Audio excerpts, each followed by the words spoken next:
How to run test orders on Squarespace. Hello guys and welcome to this new tutorial.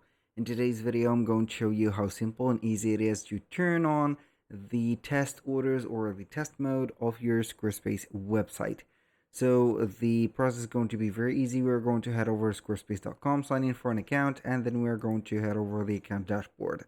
Once we have did that, we're going to select one of the website that we want to run the test mode on and wait for a few seconds until the editor will show up. Now the purpose of having the test mode on is going to be testing out your let's say transactions, the products, also the checkout that you're going to have into your specific store or website. Why? Because maybe you're going to have something going on within the cycle of the checkout or the buying process.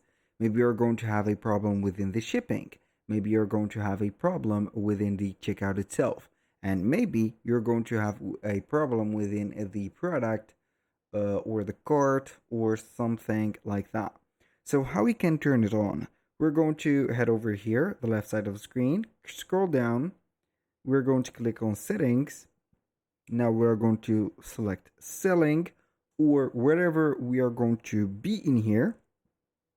And we're going to click on the search. So on the search, we're going to type in here test, and it is going to show you the store test mode. So switch your store to test mode to place test orders. We're going to click on that. We're going to enable the test mode and click on save, and then we can go ahead and place test orders with a test credit card. So our store will be disabled while our store is on the test mode. So we're going to have it like this. We can go ahead and head over the products, and then we can go ahead and place an order normally. We're going to find them within the right there, the orders, and you can go ahead and manage them or fake manage them. That was all for today's video. Thank you guys for watching. I hope that you have enjoyed the content, and I hope to see you soon on the next one.